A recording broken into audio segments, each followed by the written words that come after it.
Hi, this is Asa, and welcome to my audio experience.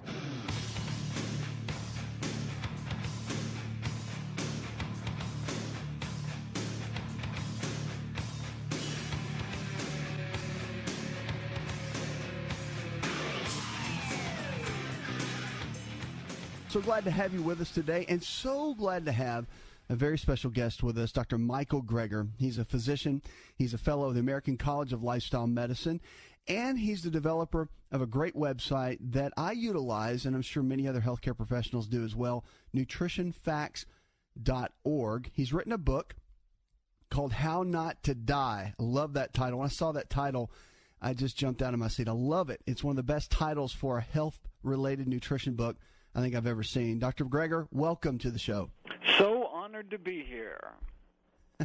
It's always great to have you. See you at the conferences and see you online constantly putting out amazing content to be able to encourage people and teach them really what nutrition can do to the body. And as a physician, I just want to start out by asking you, what led you down this path? You know, I was just a kid when the doctor sent my grandma home to die in a wheelchair. It was actually all due to my grandma. She was diagnosed with end-stage heart disease. She already had so many kind of bypass operations. So, you basically run out of plumbing at some point and get all scarred up inside. Confined in a wheelchair, crushing chest pain. Her doctors told her basically nothing else they can do. Her life was over age 65. But then she heard about Nathan Pritikin, this early lifestyle medicine pioneer, became one of his early success stories. She was actually even featured in Pritikin's biography. He talks about Francis Greger. Wow. It was kind of a live-in program, put everyone on plant-based diet, started them on a exercise regimen. They wheeled her in. She walked out. Within a few weeks, she was walking 10 miles a day, went on to live another 31 years until age 96. Wow. To continue to enjoy her 6 grandkids. And her miraculous recovery not only inspired one of those grandkids to pursue a career in medicine, but gave her enough healthy years to see him graduate. So it's really all thanks to her. Wow, what a great story. That is amazing. Love to hear that. Talking with Dr. Michael Greger. Check him out at nutritionfacts.org. He's written a book called How Not to Die. Dr. Greger, let's talk a little bit about this. So in How Not to Die, what led you to that title, and why did you pick that for the book? Well, it's not how to From not Grandma. die, but how not to die, as in prematurely in pain after a long, chronic, disabling illness.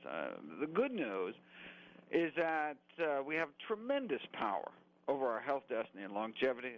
The vast majority of premature death and disability is preventable with a healthy enough plant-based diet and other good lifestyle behaviors. And so I just wanted to share that good news with everyone by just going through the 15 leading causes of death, 1 through 15, talk about the role diet can play in preventing, arresting, or even reversing each of our 15 killers.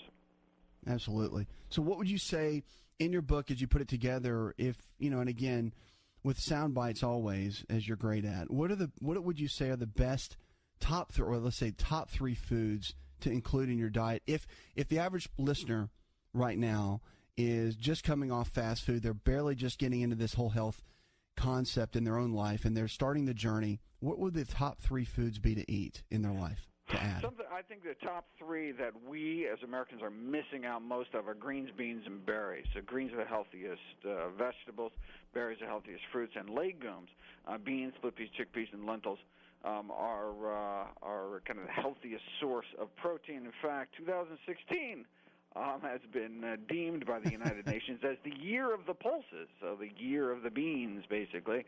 And that's good news for getting the word out about how helpful they can be. Yeah, I agree completely. So is with that being said, and with the studies that you've done and the ones that you follow up with consistently at nutritionfacts.org, by the way, you need to check that website out. One of the best resources I have found for nutrition information that's evidence-based that really anyone can utilize immediately into their life. We're talking with Dr. Michael Greger. Dr. Greger, would you say food's our best medicine? Well, certainly only for chronic disease. Now, for acute care, I mean, as we, broken leg, come in with with infection cure with antibiotics, right? For that, pills and procedures, are our best bet. But about 85% of healthcare dollar in the U.S. goes to treating chronic disease. Heart disease, type 2 diabetes, hypertension. These are the diseases that, in modern medicine, we don't have a great record on treating. I mean, we can kind of slow down the disease, reduce some of the complication rates, but in terms of, because they are lifestyle diseases, the only way to really stop these diseases in their tracks, and even in some cases reverse those diseases, is to treat the cause by cleaning up our lives. Yeah, and I agree. And so with food consistently for chronic disease, having the possibility to have that kind of impact, and with certain foods being dominant, you lean toward a plant-based diet, and pretty much that seems to be the resounding theme within the American College of Lifestyle Medicine, which I'm a part of as well. So tell me a little bit about that in your theories and your studies, and with the evidence that's out there, why plant-based seems to be the best way for longevity, because now it's growing in popularity. Well, there's only one diet that's ever been proven to reverse heart disease in the majority of patients. This is this plant-based diet. And so, I figure, look, if that's all a plant-based diet could do, reverse our number one killer of men and women, then, shouldn't that kind of be the default diet until proven otherwise? And the fact that it can also be effective in treating, arresting, reversing other leading killers like high blood pressure and type 2 diabetes, would seem to make the case for kind of plant-based eating. And so, I encourage when people hear about new diets, I say, well, look, do me a favor, ask somebody, has this new diet been proven to reverse heart disease? Number one reason me and all my loved ones will die? If the answer is no, then why would you even consider it? The best available balance of evidence suggests the healthiest diet is one that minimizes the intake of meat, eggs, dairy, and processed junk, and maximizes the intake of fruits, vegetables, beans, whole grains, nuts and seeds, mushrooms, herbs, and spices, basically real food that grows out of the ground. Yeah, I agree. So let's do side by side, and I know you've done this probably many times. Put the Mediterranean diet next to the plant-based diet. Oh, well, I think the benefits that one sees in these studies, we now have randomized, controlled trials of the Mediterranean diet, and the benefits we see, I think, can be attributed to the plant-based nature of most Mediterranean diets. So when you actually look and see what factors the Mediterranean diet are most associated with health and longevity, it's not what people may typically think. They think, oh, Mediterranean diet, I just got to pour olive oil over everything, or I just got to drink wine, or I just got to, those are the kind of typical things. But actually, the best parts of the Mediterranean diet is it's packed with fruits and vegetables. It's got lots of green leafy vegetables, got lots of legumes. If anyone's traveled to the Mediterranean, you can always see beans and greens on the menu. That's really, I think, our best. There's, there's a few ways I think we could, improve the Mediterranean diet. They do eat a lot of refined grain products. I'd love to see them move over to whole grains. Some of the salt content can be a little high with the olives, But, in general, that is a much healthier diet than certainly standard American diet. I think it's a great direction to go in, because, you're eating more of the healthy foods and less health-promoting foods. Yeah, and it, like you said, it's the plant-based portion of that brings the health benefits from it, and that's what yields the great results typically with it from what we see, right? Yeah. Yeah. So, all right. So here's it. We're talking with Dr. Michael Greger. He's a fellow of the American College of Lifestyle Medicine. He is the developer and founder of nutritionfacts.org. Please visit his website, nutritionfacts.org. He's written a book, How Not to Diet. Now, here is one big question I have. Natural health care has a lot of different facets to it. What do you think the biggest myth is in natural care with all the information that's out there?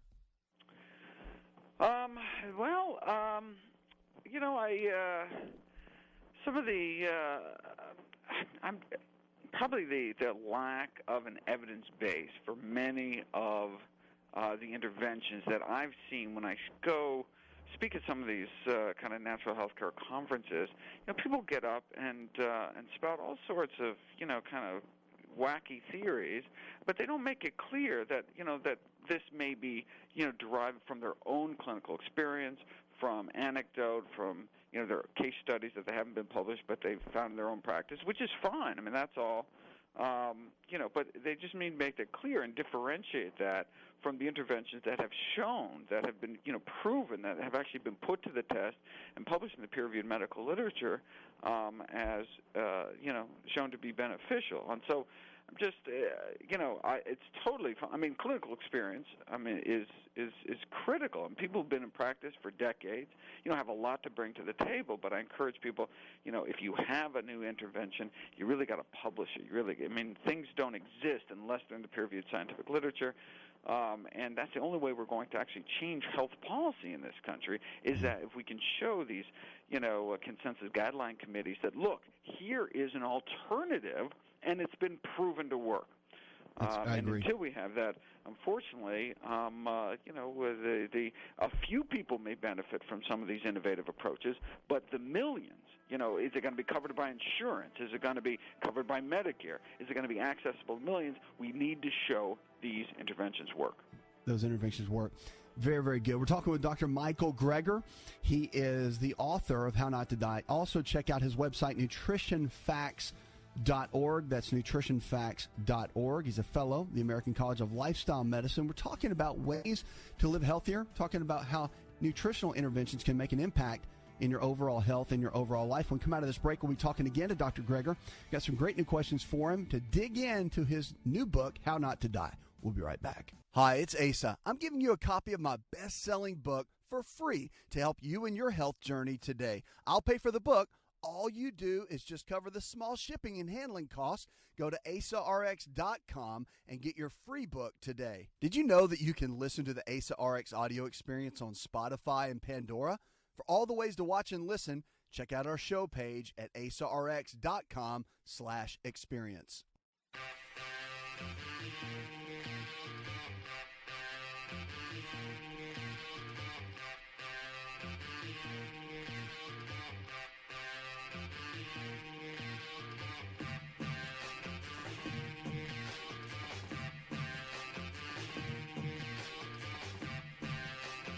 Phone lines are open, 888-283-7272. That's 888-283-7272. Give us a call. Go to the website, InShapeNetwork.com. That's InShapeNetwork.com. We're here for you each and every day. The show, Your Health is Your Greatest Wealth. We're talking with Dr. Michael Greger. He is a fellow of the American College of Lifestyle Medicine, a physician, and the developer and founder of NutritionFacts.org. I encourage you to check out his website, one of the best resources for nutrition information that's evidence-based that you can apply to your life immediately, nutritionfacts.org. He's written a book with probably one of my favorite titles of all time, How Not to Die. And so, Dr. Greger, so glad to have you with us here on the show. Now, we've been digging in to some of these topics. I want to just ask a couple things. Now, heart disease is the leading killer in America currently, and I know you've written quite a bit or have a lot of articles at nutritionfacts.org about this, but let's talk a little bit about what someone can do if they've had a heart-related condition, their physician has them on medications. What can they do in their own lives based on what you've seen to really empower themselves from a lifestyle perspective? Well, according to the Global Burden of Disease Study, which is the largest systematic study of risk factors done to date, funded by the Bill and Melinda Gates Foundation, our diet, the standard American diet, is the number one cause of death, number one cause of disability. Here in the U.S., tobacco only kills about 500,000 Americans a year, whereas our diet kills hundreds of thousands more. Number one killer, both men and women, heart disease. And so what is it about our diet? Well, what's about it? I mean, the things that are increasing the level of cholesterol in our system, saturated fats found mostly in meat and dairy, trans fats found mostly in processed foods from these hydrogenated oils, and also dietary cholesterol, all three of which can increase our cholesterol levels, but there are some foods that can lower our cholesterol levels. These are fiber-containing foods. Fiber can actually hold on to cholesterol in the system and kind of flush it out. And so that's, again, these whole plant foods. And so a combination of less of the junk, more of these whole healthy plant foods can lower our cholesterol levels and not only lower our risk of getting our first heart attack, but in terms of secondary prevention, preventing our second heart attack, or preventing complications, the best thing we can do is go, jump in feet first to this whole food plant-based diet. There's some wonderful books out there. Dr. Esselstyn at the Cleveland Clinic has the Preventing and Reversing Heart Disease. Dr. Dean Ornish has written extensively about it, did some of the best research in this area. So these are the books that can show people how to not just stop their heart disease, but actually reverse heart disease, opening up arteries without drugs, without surgery. That's the power of plants. It is the power of plants. And with your studies and research in that, would you say that in more of a lifestyle medicine-based approach, how important is exercise? So exercise comes in so inactivity is kind of our fourth leading killer in terms of these risk factors. So exercise is critical not only for longevity but for increasing sleep, decreasing stress, improving our immunity. I mean, there's kind of long list of benefits to exercise, but it's critical to we can't kind of outrun our an unhealthy diet, basically. People think, it doesn't matter what I eat because I can burn off enough calories through exercise. But we're not just talking about obesity. The goal is to not fit into a skinnier casket. The goal is to eat in a way that can best support our health and longevity. And so exercise, absolutely important. Inactivity, even whether or not we exercise, just sitting for more than 6 hours a day can increase our mortality, even if we then go out to the gym after work. So inactivity, lack of exercise, critical for our health, but nothing can trump the power of what we put in our mouth. Completely agree. So Grandma was right when she said we are what we eat. We right? absolutely are what we eat, so we should eat healthy. Right. What we put in our body definitely becomes our body. So a question for you. In your book, How Not to Die, by the way, we're talking with Dr. Michael Greger.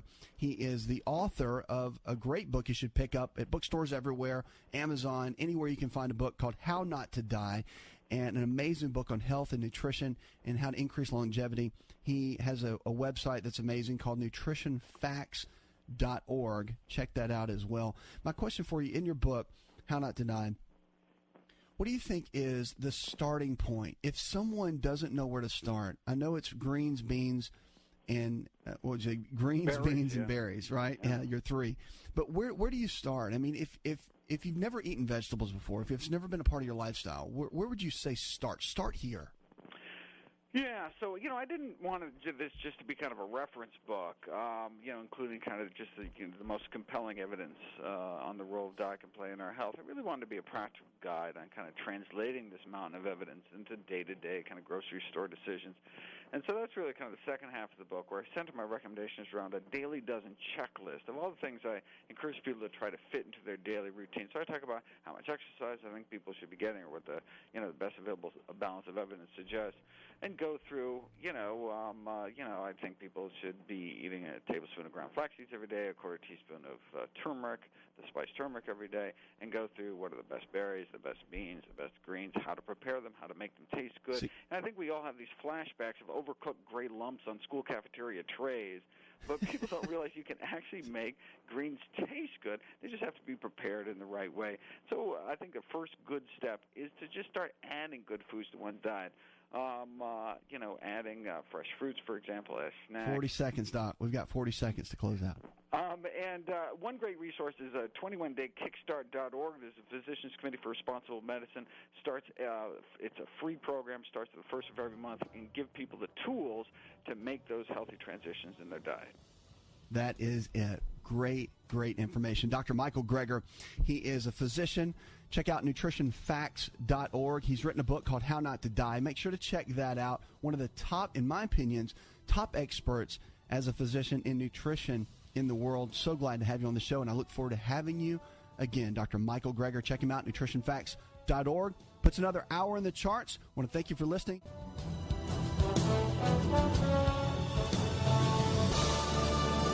Did you know you could listen to the Asa Rx audio experience on Spotify and Pandora? For all the ways to watch and listen, check out our show page at asarx.com/audio. asarx.com/experience. Hi, it's Asa. I'm giving you a copy of my best-selling book for free to help you in your health journey today. I'll pay for the book.